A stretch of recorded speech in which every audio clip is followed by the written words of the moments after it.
start with your permission?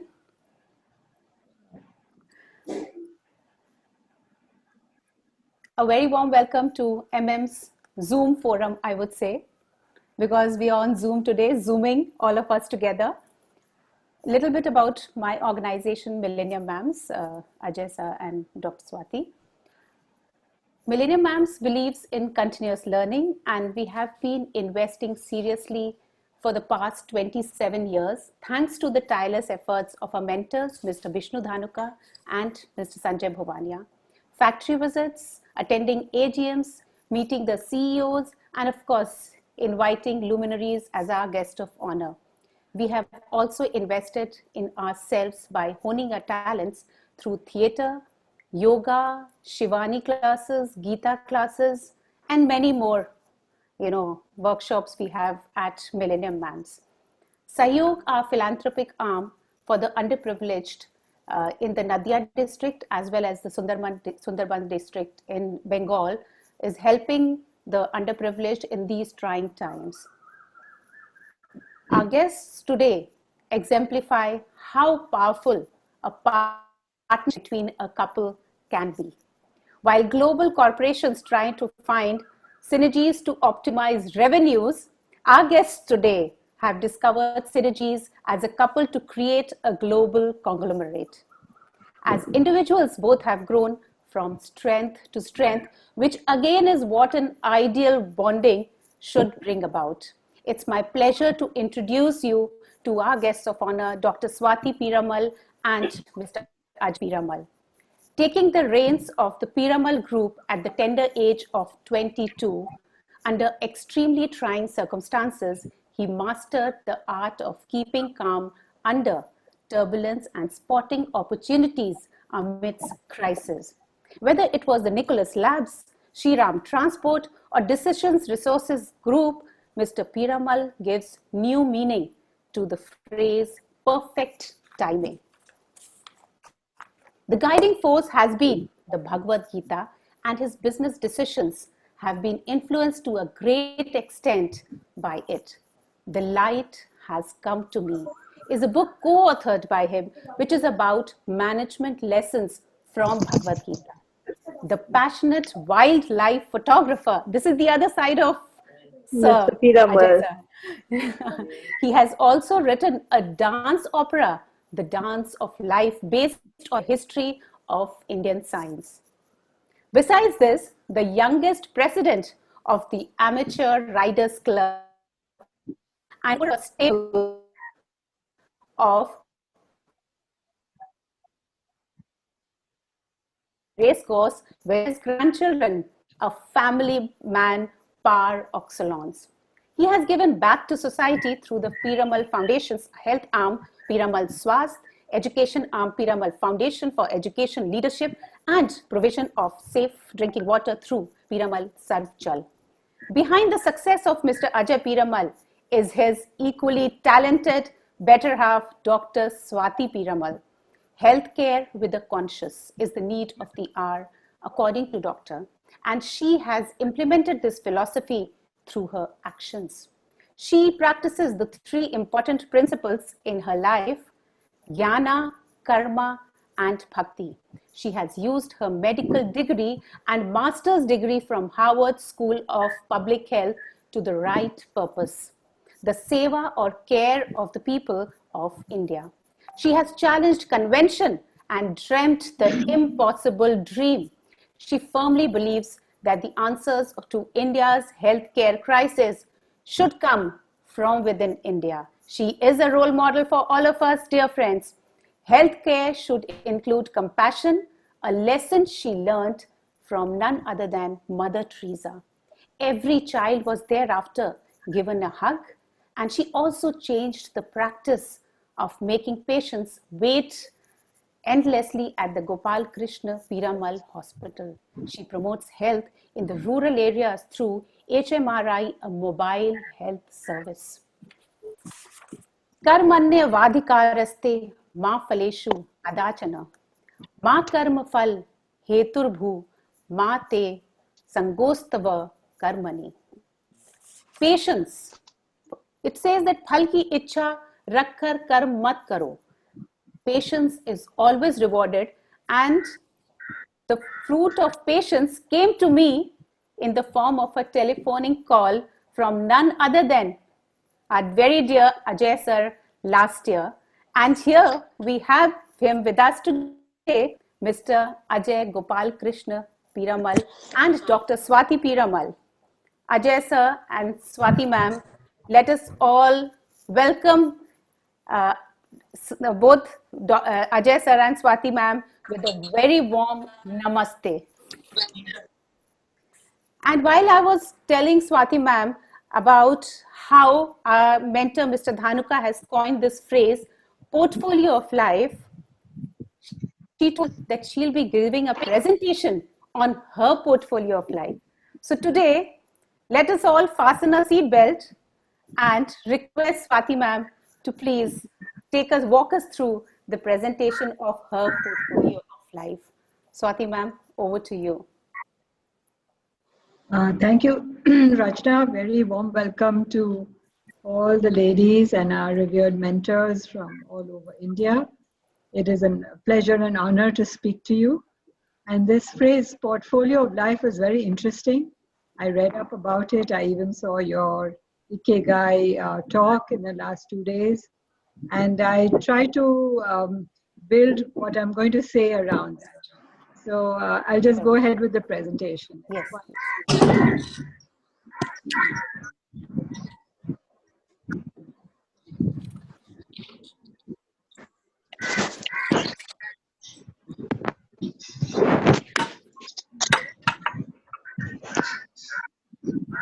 I'm going to make it full screen.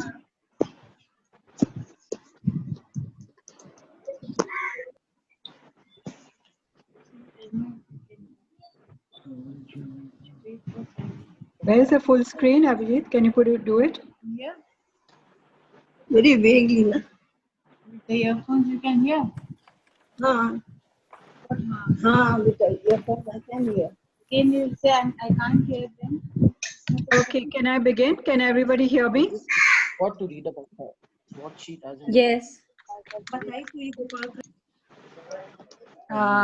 Can you hear me, Rachna? Yes, ma'am, we can hear you. Go inside in the bedroom, here there's sound. So can I ask others to mute? Please be on mute. Please be on mute, everyone. Please, it's a request. Yeah, perfect. Thank you, everyone. So I'm going to call my brief presentation how to lead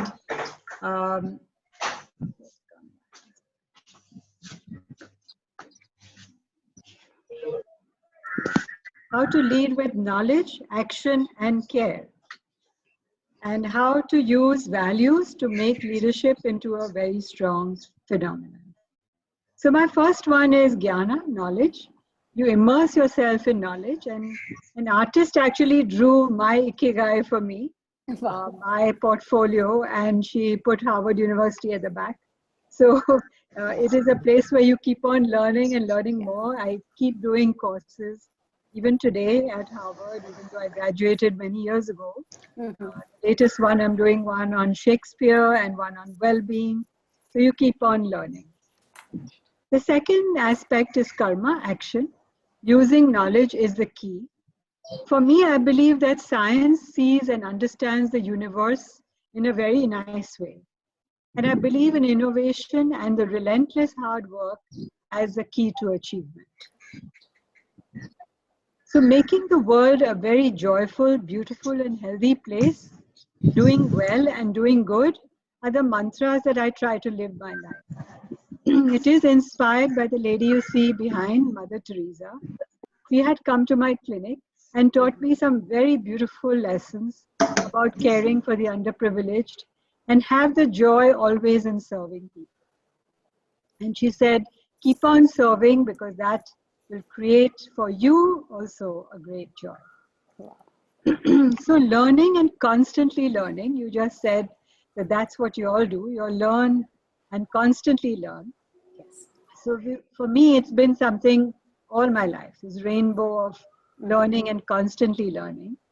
And building partnerships that prosper, being an entrepreneur, and being a pioneer.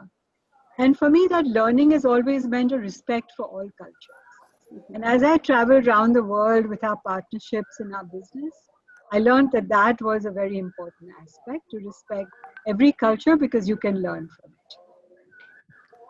Spirituality was also the bedrock of the way we do our business, the way we do our work. We use our values in everything. And the deep knowledge in spirituality and the Vedas helps you to live a full and joyful life. So planning every detail meticulously of your life plan, your life, web, if so to speak, with values at the center, and building this grand plan of whatever you wish to do, if you center it on values, that seems to have a really beneficial effect, not only for you and your family, but the world around you, and really makes a difference. So being joyful in everything I do is something that I've learned, because using humor and using things like gardens. I love gardening. And 2 years ago, I did a gold prize winning garden in the Chelsea Flower Show for the first time in Indian garden at Chelsea. So I feel that they bring peace and harmony. They're a gentle way of talking to people, and growing something and teaching your children to grow, I think, is really valuable. Cooking is my other great passion. It's a great art. I think pouring love into the recipe really means that health, wellness, and nutrition go together. And I think nutrition helps to meet humanitarian needs. Even in the COVID crisis just now, what Ajay and I do every morning is to look how we can feed the hungry migrant laborers and how we can feed people who really need are in lockdown, slum conditions. And I think we are together trying to achieve with a whole host of philanthropists, something like 9 or 10 million meals and 9 lakh kits to go to places where you can't really reach. So I feel nutrition is a hallmark. I think a lesson from history, the Bengal famine, really didn't help the British because they let people really go hungry. And that was a big mistake. So having and feeding people is part of Indian culture. And I think that's really important to respect it at this time. I think women have both the strength and compassion to be a leader, and walking and using that leadership quality and compassion in everything that you do is very valuable as a leader. I think creativity for me is very moving. It is inspiring. It adds imagination to whatever you're doing. And using the arts in everything that you communicate was a little tip given to me by Nitin Noria of the Harvard Business School. And he said, when you use the arts to communicate, that really gets your message very quickly. So artists create this sublime experience, and they help you to tell whatever you want to say very quickly in very short. And so I use the arts as much as I can in communication. This is something that my mother taught me. She always said, move forward with positivity. I call her my chief positivity officer. She said, delete the D of depression from your vocabulary.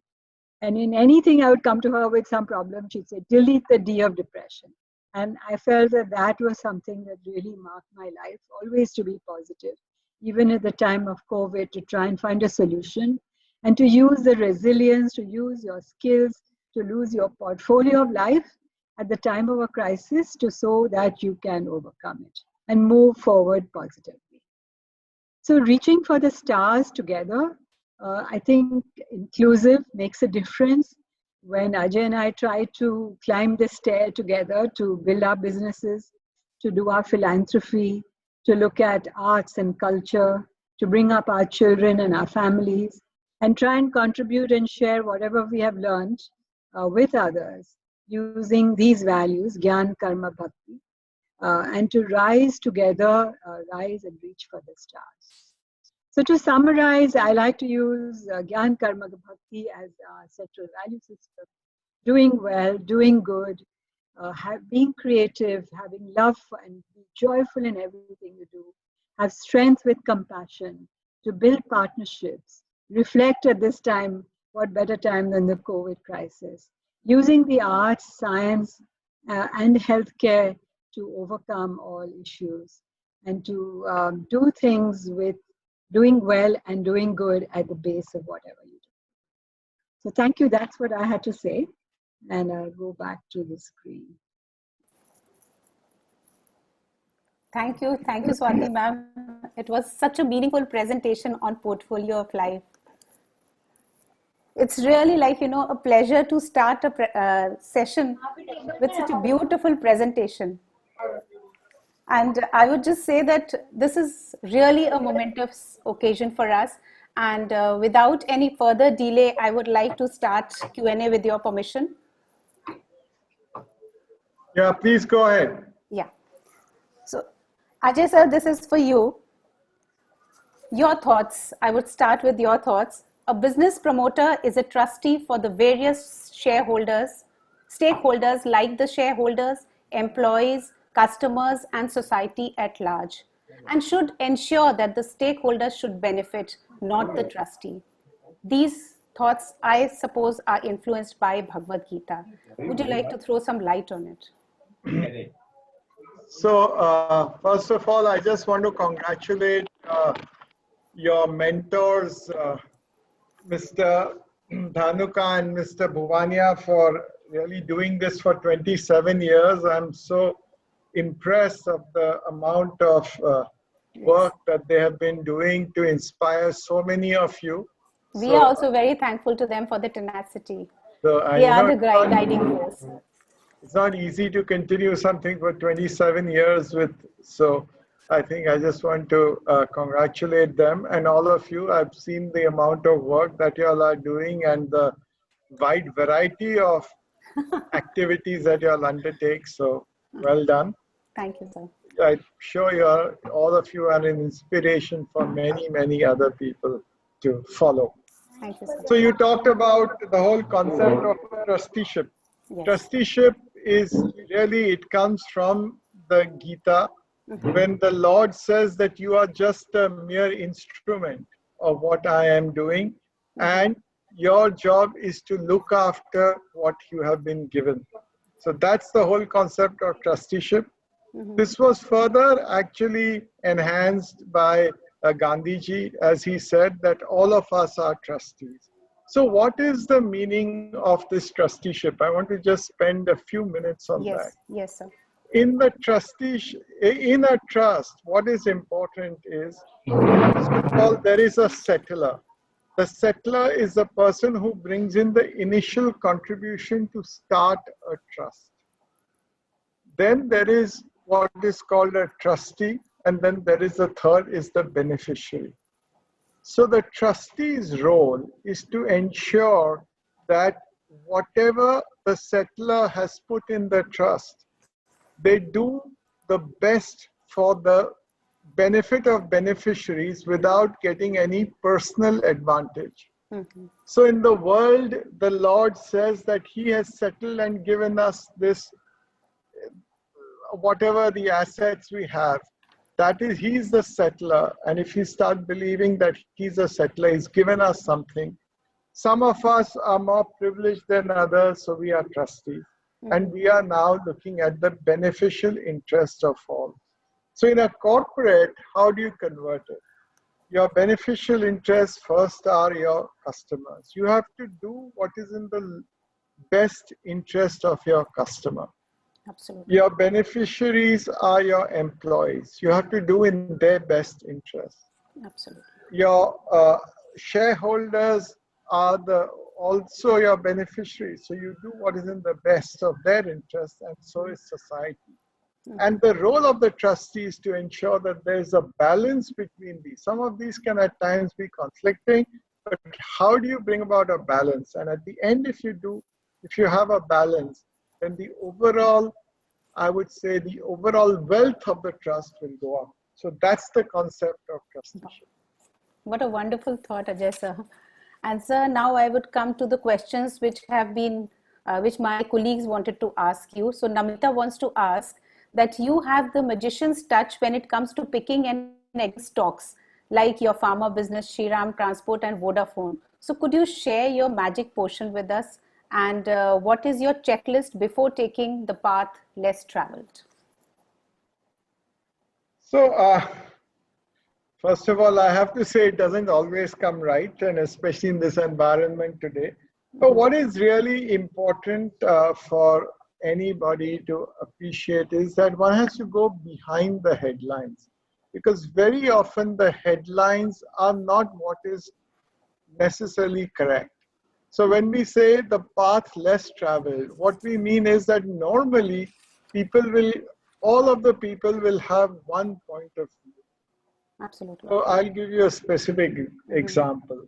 When we entered into pharmaceuticals and made an investment in pharmaceuticals, all the consultants of the world said the same thing, that pharmaceuticals in India are not going to be good because of price control, because of regulations, etc. But one has to go behind that to really understand, is that really correct? And that's where I think is where an entrepreneur or where a leader comes in. And to do that, you have to also have an open mind. You have an open mind to listen to what others are saying, to listen to differing points of view and not just go by what the headlines say, and then make your own judgment. So I think that is what is really important in the path less travel. You don't have to necessarily go on the path which everybody is going. And actually, if you look at the success stories of everybody, whether it is the industrialists whom started, they all went against the path less travel, whether it was Mr. G.D. Birla, whether it was Mr. Dhirubhai Ambani, whether it was Jamshedji Tata. So I think we need to understand that if you follow so you don't just go because it's a path less travel, but make your own judgment and then have the courage to go during that path. Makes you different. Absolutely. Correct. Very well said. Swati ma'am is there, so I can throw next question for her. Yes, Swati ma'am. So Priyanka wants to ask you that what motivated you to take up a postgraduate course in public health at Harvard University post-marriage and motherhood, and you are a true role model for us at Millennium Mams, but what challenge did you face at that point of time? Yeah, I had studied medicine in Mumbai. And as I explained earlier, I was really influenced by Mother Teresa and the role of doing work for the underprivileged. I started the first no polio zone in the city of Mumbai, 1982. And then I realized that public health was something that once you created that no polio zone, you had success. There were no children with polio. You didn't see that anymore. And I said, that's it. This means that it works. But I didn't have the opportunity to study that. I always wanted to. I had 2 children. I got married.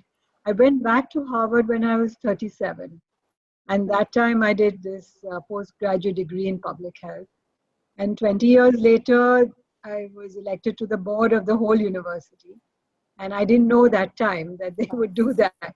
But this was I had 2 kids and was living in Boston, and they were quite naughty. I remember to drop everything on the floor. And I was doing what mothers are doing nowadays, studying and trying to look after children at home. And so I think it was one of the greatest years of my life because I met people from 37 countries. It opened my eyes to a completely new world, living in a different city. And really, I think when I look back, it was something that really changed my life. Oh, wow. Wow. Jyoti is there on the screen and she wants to ask you that, ma'am, you had asked Mr. Piramal to move from textile to pharma.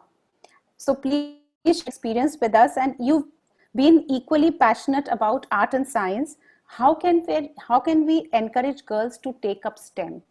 Don't you think still the percentage is quite low when it comes to taking STEM? Yeah, so actually the whole pharma business incident happened by accident.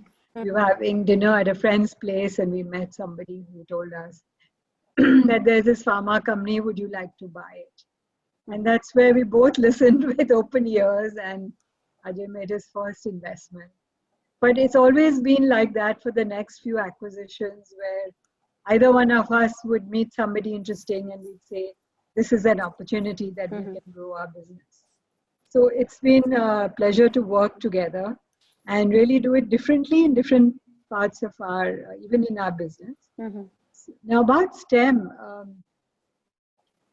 I think I was really influenced by my biology teacher in school. Oh, And wow. the drawing that she did of the cut section of a leaf, I can still draw it. So having teachers teach STEM really well to children, I think that opens up the imagination and really opens the whole idea. Yesterday, I made my grandchildren wear a topi and gloves, and then I made them kind of try to do a chemistry experiment and go. Oh, wow. And the experiment was to do with copper sulfate, and then I taught them how to grow rhizomes. And so I think just opening up a child's imagination, it's such an open book. It's a time where you can make so much impact as a teacher, as a family member, as a mother, as a grandmother, as a grandfather in a family, that a child's imagination is just, superb. And so we've been doing all these, the COVID lockdown, doing chemistry experiments and doing gardening experiments and all those kind of things. So it's been really fun. So Wow. I think the teacher has a maximum role to play in STEM. Oh, wow. Okay. So I would say one more question for Swati Bam. It's not the last one, but one more question following the previous one. That you have stood your ground when it came to your beliefs regarding indigenous solutions to India's healthcare issues. How has your dream of homegrown solutions for affordable healthcare taken shape? This is a question from Sonali. Yeah, I always felt that it was India who was going to find solutions for our problems. Yeah. It wasn't somebody else.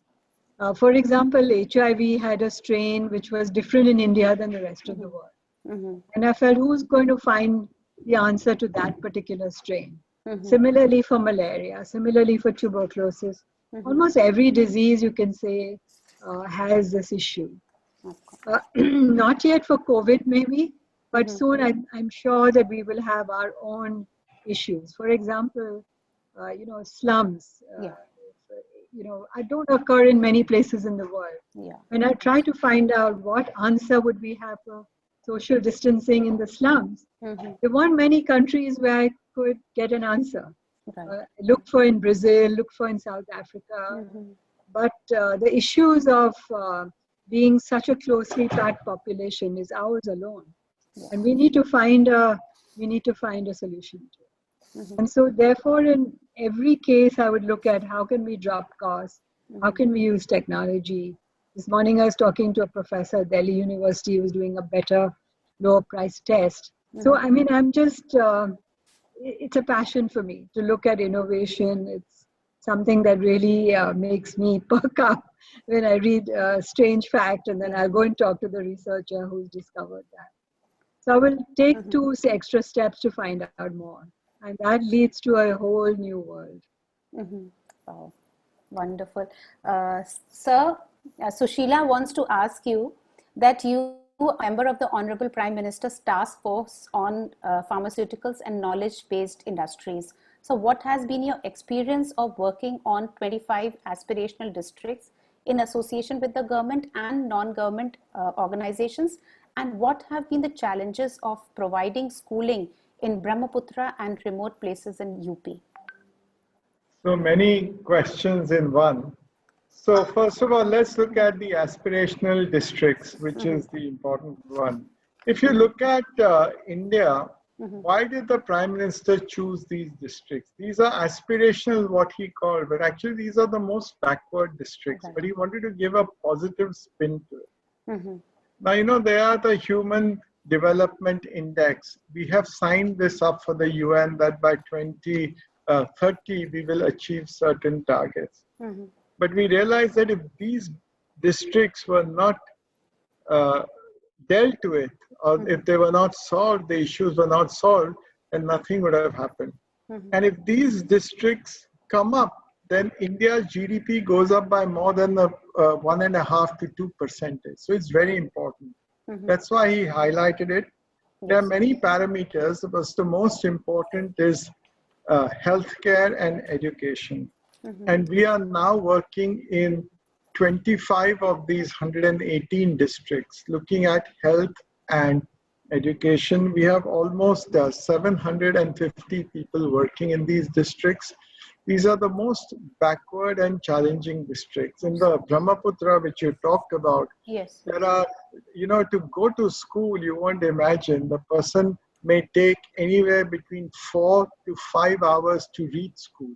So can you imagine? And in when the Brahmaputra floods during the monsoon, then the parts of it, they are all separate islands where you have to move from one island to the other. Mhm. Or in the districts of UP, there is one district in Bharej, for instance, where in the last quarter, 12 kids were picked up by the leopards. So these are the sort of conditions. So nobody wanted to go into them. But I'm actually very impressed with our young people who've gone into these districts to see how education, how healthcare can be made a difference. And actually we found that they have been able to do a big difference to improve school learning levels, to improve the infant mortality, maternal mortality. So, I hope I've answered because there were so many questions, but yes, sir. Yes, sir. It's answered, sir. Thank you so much. And, sir, coming to your love of art, Swati, my colleague, she's Swati Chaudhary. She went with me to your office. We went to drop a letter for you, invitation letter. And Swati wants to ask, or she doesn't want to ask, she just wants to express her feeling that she visited your office in Mumbai.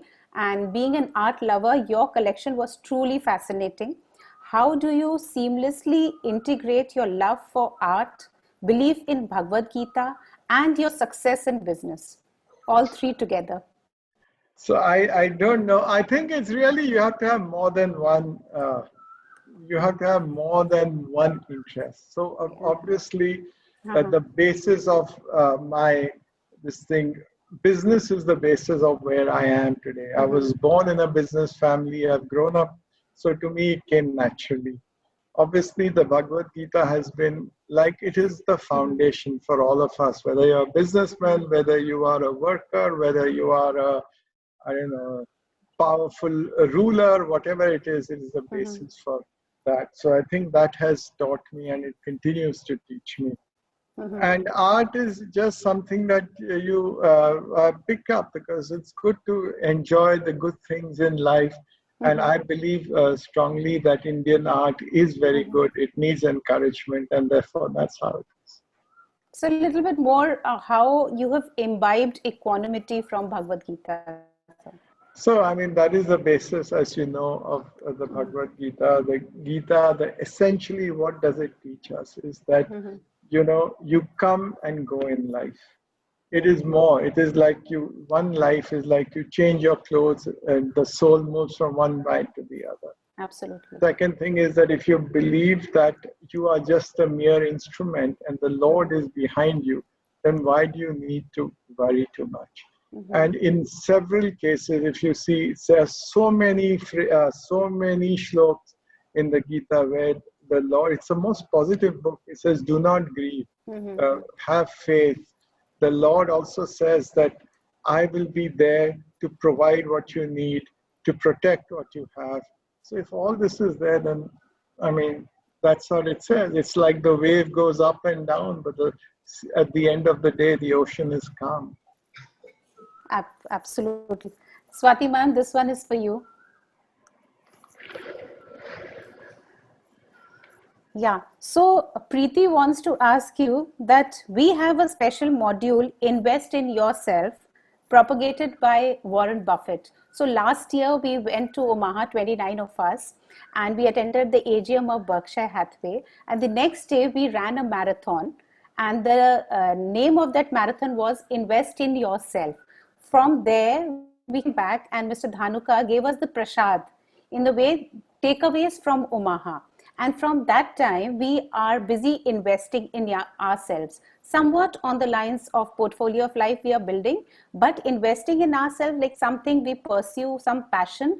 So continuously we are, investing in that passion to help our personality grow. So how do you invest in yourself? That Preeti wants to know. So when I was board member of the university, Harvard University, that was the first time that they started the digital teaching revolution, Okay.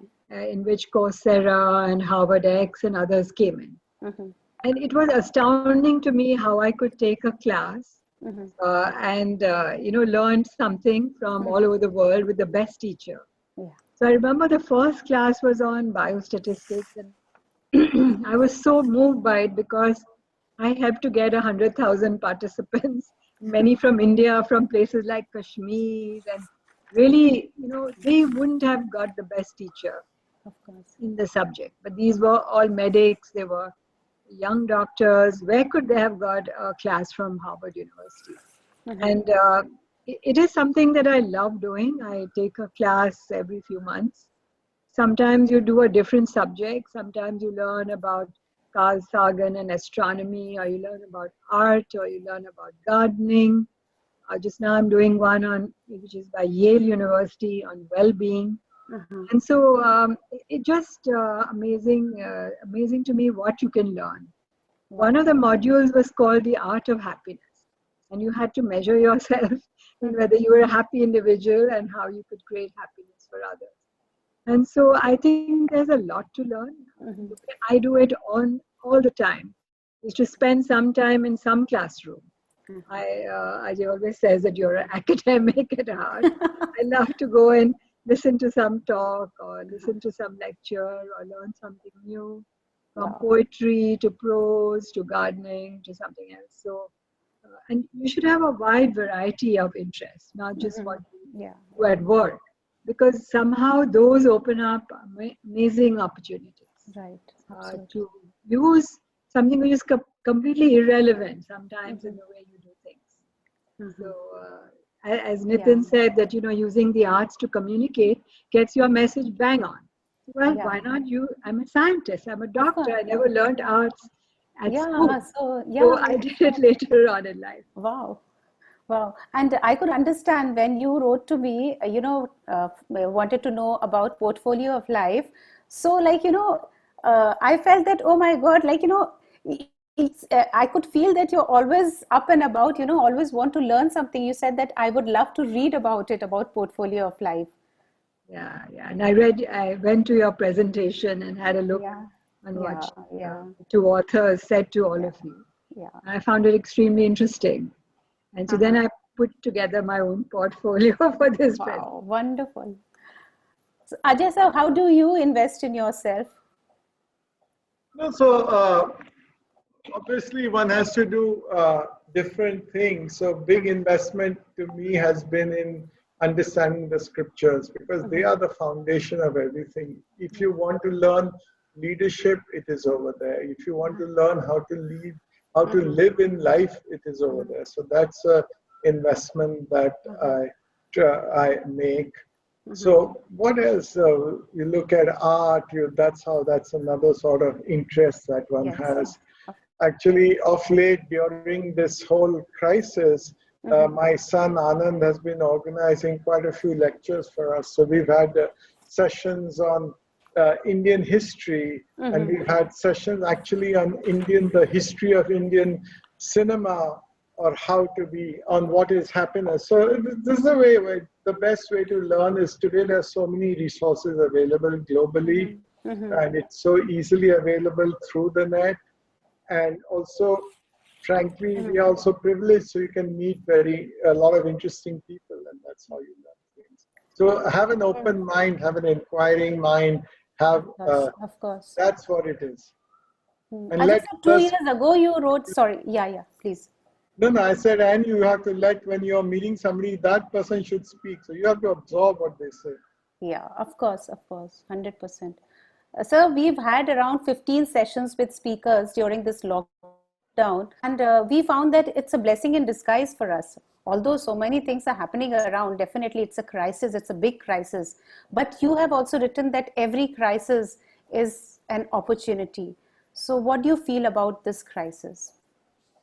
So this is a serious crisis, let's face it. This is a crisis which nobody till now has ever, the world has not seen a crisis like this. You're fighting an enemy which you don't know where it is, what is the next form of attack. So it is definitely a crisis. So what is important, I think, in this crisis is that we have to survive in this crisis. So first of all, in any survival is that you have to be safe and healthy, because otherwise you will not. So I think that's the first criteria. But second important thing is that whatever we are doing, let's say if we are in business, we have to ensure that our businesses also survives this. Some businesses are more affected than others are, but everybody is affected to some extent. So how do we make sure that we fortify our businesses? Because it is going to be like the Darwinian theory. It's going to be survival of the fittest. There will be businesses, there will be that will actually not be able to survive. So those that survive, there will be a bigger market for them. I don't think the world will collapse, the market will collapse. It will come back at some time. That will be an opportunity for people who are strong, who have gone through that, to again grow their businesses. So that is an opportunity. But forget business, it is an opportunity. Now you said you had 15 sessions. I'm sure that you've learned something more. It's an opportunity to build on relationships, relationships with your people who are close, with your family, with your friends, even whether some of them may not be physically available there, Absolutely. but even through all the technology that we have.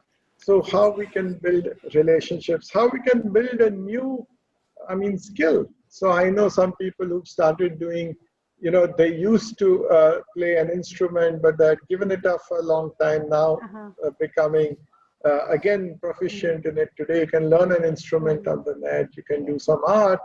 Of course, I know many people who are trying to become much fitter. So everywhere it's for us to look at the opportunity and we'll find something. Absolutely. Ajay, great people always learn, unlearn, and then relearn. So, what is one thing which you had learned, but in this crisis you have unlearned and then relearned? So I think one of the things that you learn in this crisis is that one has to be much more conservative as far as putting on debt in your business is concerned. Because, nobody would have expected that such a bad, such an environment will happen. So therefore, earlier on, till now, one would have said that the cost of debt is always much lower than the cost of equity. But it is, I think what this has taught us is that one has to be much more... Who's this? I think what is really important during this time is to ensure that you're much more conservative. And that even though, you can imagine one black swan event, but you have to have several black swan events coming together. So I think that's the big learning. Ajay sir, Pooja wants to know that India is spending more than 1,000 crore on higher education abroad. Why can't we have world-class institutions here in India? So actually, India is spending much more. I think it's almost $30 billion, which is like more than 200,000 crores in a year, which is going in terms of higher education. Okay. I think we need to have much more of I think our education is still very regulated and there's not enough investment that's going on in the education. Some of our education, actually, our elite institutes are there. They are very cheap, but they are just not enough of them. So we need to have more open education institutes. You need to have the education has moved much ahead of where it was. We have, in our country, it's too regimented. So you have to open it up and to encourage people to think differently. You have to encourage people to ask questions. I think that's important. Okay. Because post COVID-19, lot of parents, they want to bring their children back to India. Those who are studying abroad, maybe in US or any other country. So they are thinking of, because there's no space for them now here, like what to do. Maybe they have completed a 1 year of studies or 2 years of studies. So there's a lot of dilemma going on, like what exactly to do after this. So I think that hopefully things will settle down post-COVID so they can go back. One of the advantages of taking an education abroad, which is not, is that it opens your mind to a new culture, to different type of thinking. So that is a plus. I wouldn't say that you should always be in the same country if you can afford it. But there are now many more institutes here coming up in the, where there's newer way of thinking. I am president of a university called the Anant University, which is really in design, and we are doing, I think, some cutting edge work in it. And now, so there are many such institutions, but we need many more. Okay. There are a few questions coming up in the chat box. I would like to ask. People want to know a few things from you. In the meantime, sir, what do you think about relocating factories and manufacturing units from China? Like what we were thinking, that why doesn't the industrial associations, they create pressure on the government, and even we at Millennium Mams, we also want to take it up as a movement, relocating from China. And don't you think that it will be a big opportunity for India if we do that? So it is a very good observation you made. It is a big opportunity for India, and whether we like it or not, we will have to do it. People are not now as trusting of China as before, and every country is becoming more and more national. Actually, just before this talk, I was with somebody else of the US who runs who is very big in data information for healthcare, and is very closely studying all the changes in healthcare that are taking place, particularly with COVID-19. He was telling me, and he's a responsible person, that in his view and in his firm's view, that what is happening was not, it just didn't come out of the air, but it was some virus which was actually developed in a laboratory in China. So if people like this who are influential, and especially in the US, start talking about it, then clearly there is a case for local industry. We've read about how the masks and all have been so much more expensive in India, or they were actually the antibody tests that came in from China were all fake quality. So obviously, I think there's going to be a much more movement towards India. I'm seeing it already in our businesses. People want local manufacturing. The US wants more in the US. India will want more in India. So it's an opportunity. It's an opportunity. Yeah. Sir, Urvi Shah wants to know. I think you need to put off the. Please be on mute, everyone. Can be mute. Yeah. Yeah, that's okay. So Urvi wants to know that it seemed even before COVID, the nation's business houses, including MSMEs, were averse to leverage. Do you think the leverage cycle will start again, therefore boosting the economy?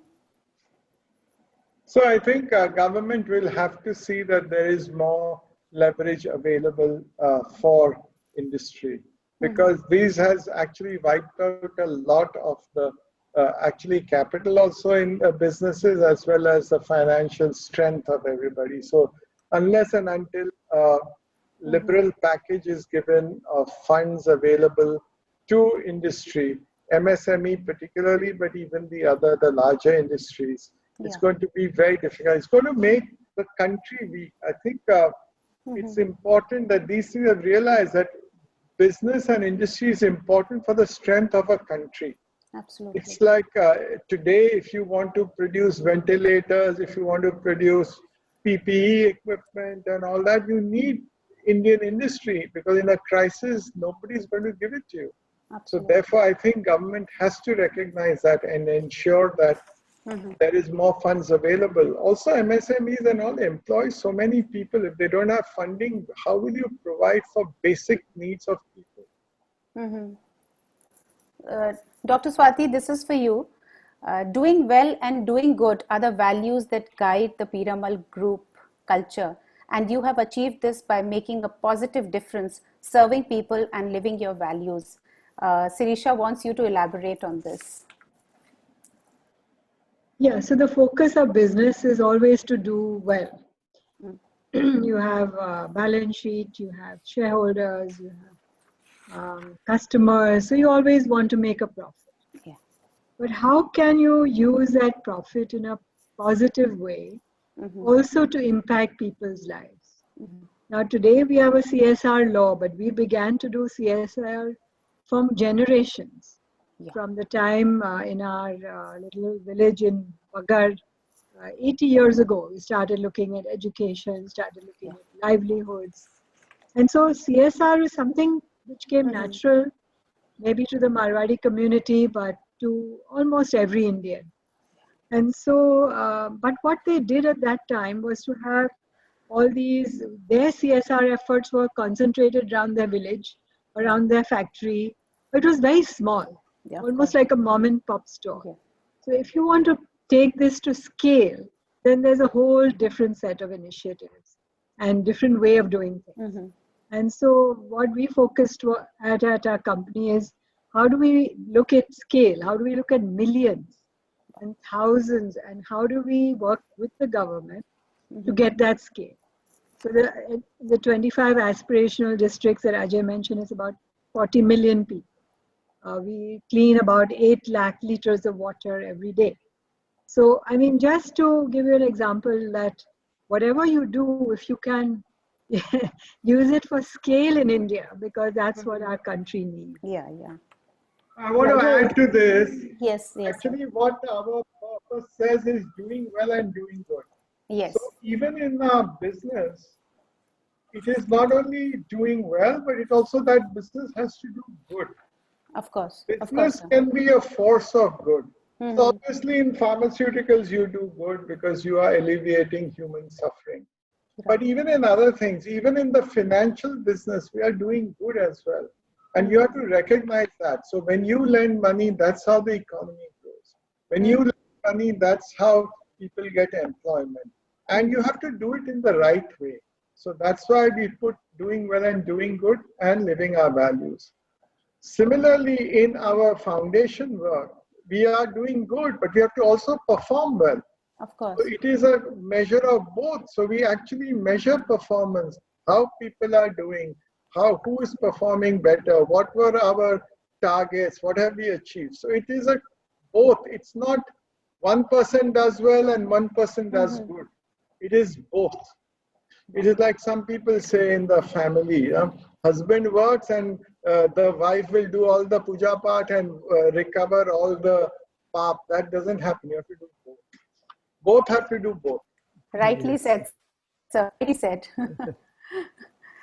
So before we go to the next question, can I shout out to family wedding we had in February and had Shriya Sabu, who is one of your members. Yes, She's from Kolkata. She's here. So She's here. shout out to her and her daughter Pragya, who is now my daughter-in-law. Oh wow! My mother's daughter-in-law, and she lives in New York. And every day she does a Zumba class where we all get fit. So it's amazing that wonderful tale of 3 cities, Kolkata, Mumbai, and New York. And we really enjoyed the family wedding. So I wanted to shout out to your members. Wow. Another opportunity in crisis. Wow. And Sir, Sunanda, she's a very old member. So she's saying that, Sir, post 2008, we had a debate in Millennium Mams as to which business will tide a crisis better, a professional enterprise or a family-owned enterprise. So what is your view on this? So it's not professional versus family. I think it's just how well the business is run. So many times people, but let me give you the advantages of a family-owned business. See, when it's only professionally run, if there's a problem, a professional can leave and that's it. Somebody else takes over the business. We've seen so many cases where professionals have just left the business and it's gone down the drain. But a family is committed, and many of you who come from families know how it is. Even through good times or bad, you will do whatever it takes to ensure that the business does well.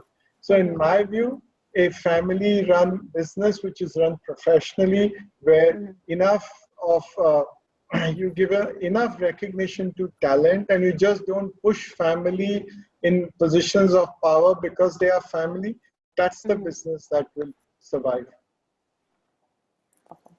And so Nidhi Toshniwal, she wants to know that when do you see a vaccine coming in, and can we succeed doing this in India for COVID-19? So it's all open. There are, I think, 3 or 4 companies in India looking at the vaccine. From what I see, frankly, nobody knows about this COVID, what's happening. But I think maybe in 12 months is what I understand a vaccine would take. But we keep our fingers crossed. It's not an easy one. And somebody I was talking to, Pfizer, was claiming that the vaccine will come in 9 months. But so anywhere between 9 to 18 months is what it is. So you being a visionary, what is your vision about New India post COVID-19? I think what some of the things that this COVID-19 has shown us is, one is that one of the positive things has been the use of technology. We have been able to, because of the usage of mobile telephony, not only amongst you and me, but even amongst the lowest society, you can communicate things. Absolutely. And you can now start tagging people who have issues of privacy, but otherwise you can tag people. So that's the positive, and I think this is only going to be further enhanced. Yeah. But there are certain things which are coming out strongly. I think one is that you need to have we discussed this about your own industry, and you have to be more self-reliant. It is almost like, it's no longer that you need a defense force. You also need to ensure that industry is a big defense for you going forward. Absolutely. So that's one thing. Second, I think we need to invest a lot more in our healthcare infrastructure. We just don't have enough of hospitals. We don't have enough. We have actually good doctors and staff, but we don't have enough of hospitals and all the care that we need to do. So that's another large investment that India, till now we were ignoring it. We will necessarily have to do that. And I think, again, the importance of how we give importance to innovation. The more innovation you can do, you'll be able to get creative solutions. Again, the solutions for India will come from India. We cannot have the most expensive solutions in the world. So these are some of the things that post-COVID. So how is Piramal Group, trying to overcome this challenge of, astronomical costs of hospitalization and medicines in India? So we are manufacturing medicines, and they are at a much lower cost than before. I think there are other areas that today it's too early for me to talk, but we are going to look into to see how we can deal with this situation. Actually, it's an opportunity as a market opportunity as well. Okay. Sir, on a lighter note, along with your inimitable decision-making skills, you are always dressed to kill. Oh my God. And I think the credit we understand goes to Swati ma'am. How does she so effortlessly weave a success story in every department? And this is a question for you, sir. She should answer that. My answer will be it's a very dangerous thing. Whatever I say will not be the right answer, and I'll get into trouble after this. So I'll pass it on to her only. No, sir, we want to hear it from you. I guess she just knows how to do it, and she knows how to do it with me. That's what it is. Swati ma'am, over to you. Same question. It's a hard one to manage your husband and what he should wear, what he should say, how he should do it. It's not easy. But yeah, I think you have to do it with a sense of humor and just also accept things that you can't change and the wisdom to know the difference. So you have an upper hand. Oh, no, no, no. I just know when it works and when it doesn't. And I have the wisdom to know that in this case, it's not going to work. Swati ma'am, how has Ajay sir's equanimity helped in your decisions regarding business or personal life? Oh, sometimes it drives me crazy because he doesn't react to anything that I expect him to say. And he's like completely calm and always calm. And He looks doesn't like. get angry easily at all. And so that sometimes drives you, why don't you at least react to what I'm saying? But no, I respect him for this calmness. It calms me down when I get very excited. It calms my children and grandchildren down often. They are, just yeah, we all learn from each other.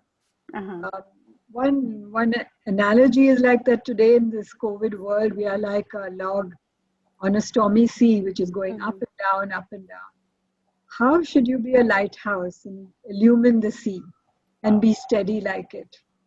So it is a metaphor that we are all struggling with right now and thinking about how to manage it all. It's not easy to live in the same room, not to go and do things, not to go out, to be in a lockdown. I haven't seen my mother for weeks. So it's not an easy situation. How do you be that lighthouse, that steady lighthouse which illumines whatever's happening in the world around you? I think that's sort of an equanimity definition. Wow. So Swati ma'am, one more question for you. Like last week we had an interaction with Miss Indra Nui, and in one of her talks before we met her, she always speaks about not having it all.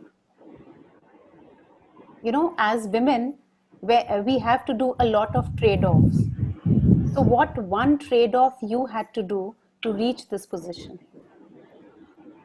Or maybe many trade-offs or any anecdote you would like to share with us?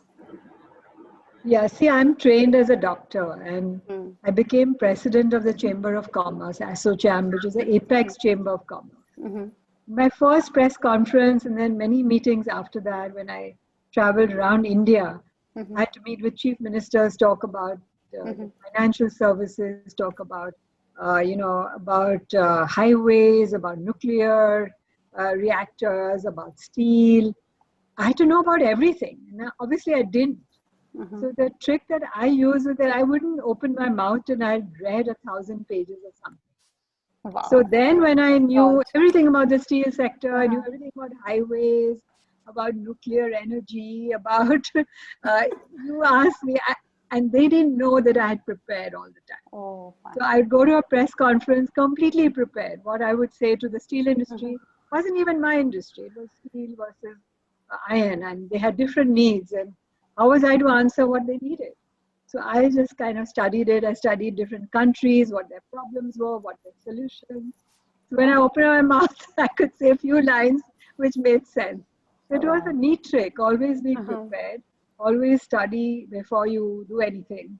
And nobody can take you for a ride because you are well learned in that field. So that was just something that I learned over that whole 1 year that I was the president of the Chamber of Commerce. Wow. Wow. That's called indomitable spirit. Never say die. I can learn anything and everything in this world. Yeah, I was the first woman in 90 years. And obviously, the men weren't that happy. Wow. Swati ma'am, one question for you from Sirisha. She wants to know that you have seamlessly blended nature and reality through Back to Nature, a space to grow. The lockdown has healed the planet in a way where billions of dollars failed. In your opinion, what would the world be like after the lockdown, and will it continue or we'll go back to where we were, where we started? Ajay sent me a video yesterday about the whole world and how nature had invaded our cities. There Uh-huh. was a kangaroo running around Australia, and there was peacocks and flamingos in Mumbai city. In my garden tonight, there was this morning there was a bird with a yellow beak. I've never seen it before. Mm-hmm. So I think nature is reveling. My garden has never been more blooming. It has more colors, it has more fragrances than ever before. Yeah. So somehow nature is really enjoying Mm-hmm. time of peace Mm-hmm. and this time of prosperity for nature. Mm-hmm. So I hope that we will always learn to respect it. We will always learn to respect and do the right things for climate change. Never before have we seen that it matters so much. Of course. And I mean, just for example, the virus is known to be killed with humidity and heat. Yes. And those are those countries in which we live in. Yeah. And so are we really aware of how much humidity, how much heat, what happens, and cold climates? And so much climate is part of the COVID-19 pandemic. Yeah. And so learning about that is essential. Absolutely. Absolutely. Swati ma'am, old ideas have to change. How has the Piramal Group bridged the gender imbalance in the corporate world? Yeah, so when I started my first R&D center, I had only like 2% of women. Yeah. And I realized that what women wanted was a really safe place to work. Yeah. We cleaned up all their computers because that's where bad words were often used. Or there was not such good content on computers of their colleagues. And when I cleaned it up and decided to have a meritocracy, the number of women went up to 50%. Oh, wow. The women never went away.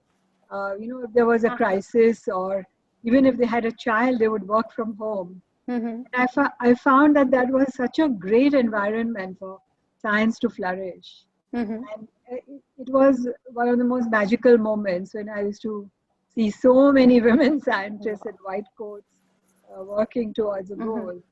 And that's how I think, treating them well, making sure they have meritocracy, making sure it's respectful, your language is respectful. Of course. Just a few of the things that you can do, and it magically improves the number of women in the organization.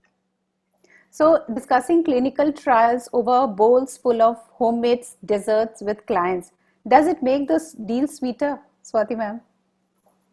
Yeah, I think our best deals have been done at home. A nice glass of glass of wine, a homemade, meal, and it brings congeniality. It brings a kind of connection to that business person. Throughout, I think, our whole career, we've had people from all over the world visit our home and have a meal with us.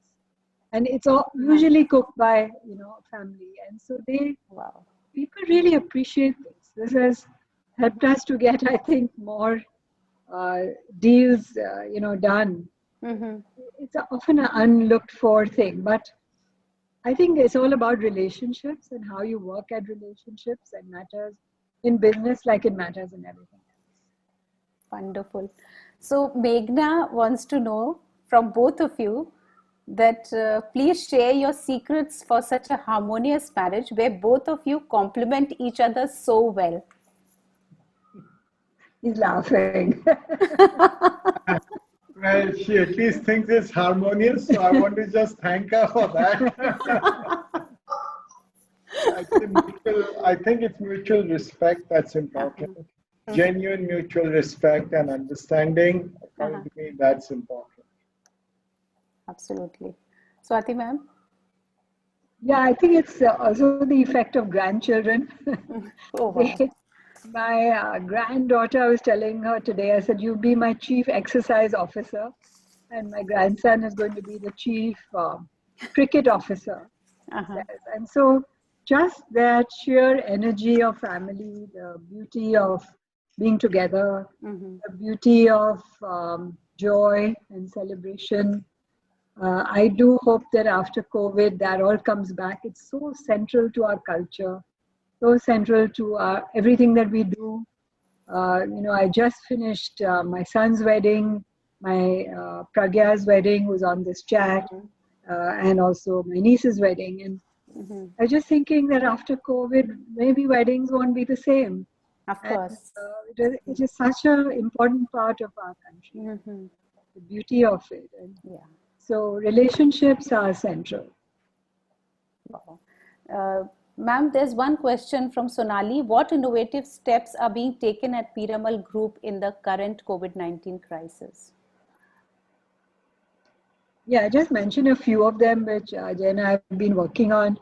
This, in Mumbai, particularly Maharashtra, there was this big problem of migrant labor who were hungry. Yeah. And how do you cook a million meals? You can't do it in your home kitchen. Yeah. So the way that they're doing it is like a pharmaceutical factory. It's like in huge vats. They boil tons of rice in it. They make dal in like a cauldron of huge, steel vats. They make rotis through a machine. And then it all comes out and the kitchen is spick and span because we can't have anybody with COVID, infect so many pieces of food. Yeah. And then we distribute it and how it's done. It's cooked like 5 a.m. in the morning. By 8 a.m., it's gone to all the slums and those kind of things. In some cases, we couldn't reach. So then how to build a kit, which is made of dry rations instead of wet, and then have enough for 15 days. So of course, food was a primary fight in the first few weeks. And as that sorts out, it hasn't yet, at least in Maharashtra. We're thinking about other things. How do we look at opening or reopening factories safely? How do we look at protecting our staff, our doctors, anybody who works with us, make them safe? How do we look at distancing on the shop floor? And there are just n number of innovations that are coming up with everyone's suggestions.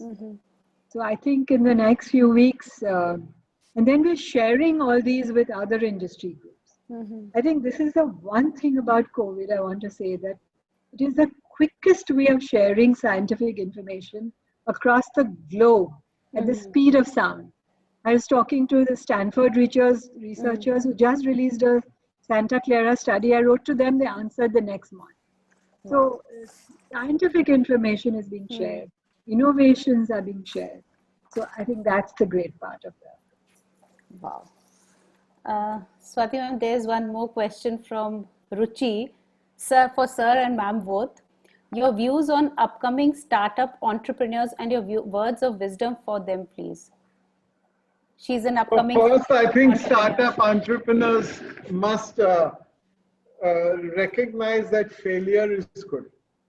In India, we don't reward failures, but we have to understand that if we don't appreciate that, it's only when you have failures will you really get to the final solution. If you look at all the new successful entrepreneurs, whoever have done it, they have failed in the beginning. We sometimes only hear the success stories. So I think that's the most important. And today, the other thing is that for a startup entrepreneur to be successful, you don't have to have a pedigree of having come from a business family or from a technology. So that's the other thing. Just keep your mind open. Thirdly, one must actually look at what's happening around the world. There are many ideas that you get. And today, with a technology available, you can access whatever is happening in the world. So take advantage of that. Very often in startups, I found that more than one person also helps. If you work together as a group or as a partner with somebody else, and you can throw ideas across the board. And one must not be hesitant in this. You have to have the courage to just go ahead. Yeah. So talking about technology, Ajay sir, do you think that even Piramal Group is going to use more technology in future? Are you gearing up to use more technology? Yeah, so clearly certain things are going to change in the way people are working all over the world. I think this experiment of work for home is actually coming out to be correct. You have seen that you can do as much work if part of the people are at home and part are in the office. So what enables that is technology. Now there's enough technology available to see how in each individual, what is the productivity of that individual. And more such methods will come up. So I can see that technology, whether it is travel, I mean, I sometimes wonder when so many times people come to you from all over the country, all over the world for a 1 or 2 hour meeting. Now you don't need to do it. So these are just basic technologies that are helping. So I think in every stage there will be technology. So whether it is in, let's look at artificial intelligence. How do you make better decisions on the basis of intelligence? This will come up because of so much data availability, because of the analytics that you can do on the data. Your decision making will improve. So I think this whole COVID is going to push towards more and more technology. Yeah. So, sir, one last question, maybe 2 more questions. Are you, sir, is it fine if I take 2 more questions? Yeah. Okay. So, Rachna Modi, she has put a quote, accept the things that you can't change and wisdom to know the difference. So she wants to know your views on this quote. So let's look at it. This whole crisis of COVID, you cannot change what's happening outside you. Absolutely. I mean, if there's a lockdown, there's a lockdown. If there's a spread of the disease, there's a spread of the disease. You cannot change anything outside you. So you have to accept that. What you can change is yourself. What you can change is your reaction to that. So that is what is meant. And actually, if you think about it, the Gita is exactly that. What is the setting of the Gita? The setting of the Gita is in the midst of a battlefield. Normally, you would say that an Upadesh should have been given in the forest. Normally, it should have been given to somebody who is retired. Yeah. And that's the stage. Here it is given to the world's best archer at the prime of his, his life. He's like 30 years old in the midst of a battlefield. And Krishna is the Lord. If he wanted, he could have just changed the whole, battle. He didn't have to see all this. He didn't have to see Arjuna go through the battle. After all, Arjuna is his most favorite friend, student, everything else. He could have changed everything. Of course. He actually changed. He told Arjuna, you have to change. So even Krishna has given an example that you have to accept the things that you cannot change. So he could not change the battle, but he asked Arjun to change. And Arjun, who was a weak fighter, who was ready to give up, who had laid down his bow in chapter 1 of the Gita. That's how the Gita begins. In second chapter, the way the Lord whips him up and gets him to fight. So that's what I think what Rachna has said. It really means that the world cannot change outside. You change yourself within. Wow. Wow. That's so nice. Ajay sir, I would like you to give a message to my members who are investors, homemakers, entrepreneurs, investors, and juggling between their role as mothers and maybe businesswoman or entrepreneur. So what message you would like to give them? So there's one quote which our group lives by, and which I have seen actually. We don't have time, otherwise but it is true. From the Upanishads, it says, "You are what your deep driving desire is. As is your desire, so is your will. As is your will, so is your deed. And as is your deed, so is your destiny." So there are lots of words, but just let me break it up. It talks about, first, you have to have a deep driving desire. If you have a desire, then you will it. That I want this desire, I will it. Then you act upon it. That is your deed.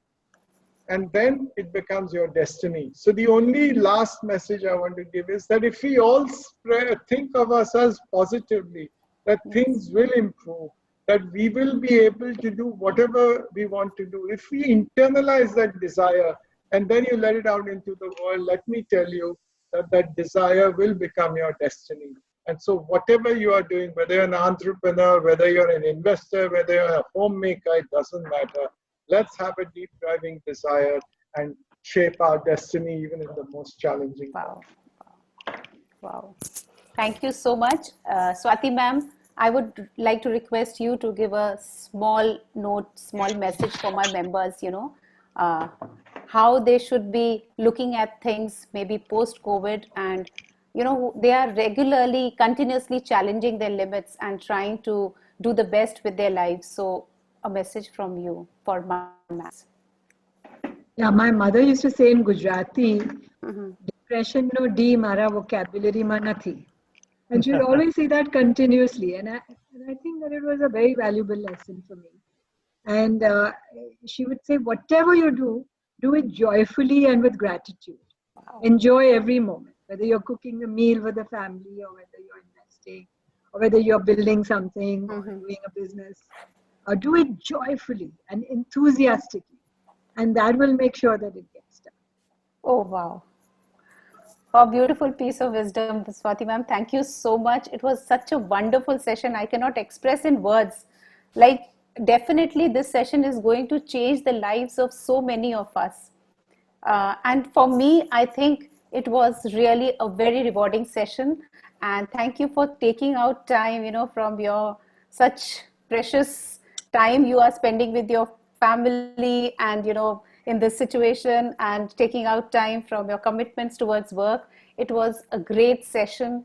And I would like to unmute all of them once, and they would all like to say thank you to you. Please bear with us. Thank you, ma'am. Thank you so Thank much. you, It was ma'am. wonderful. Thank you so much.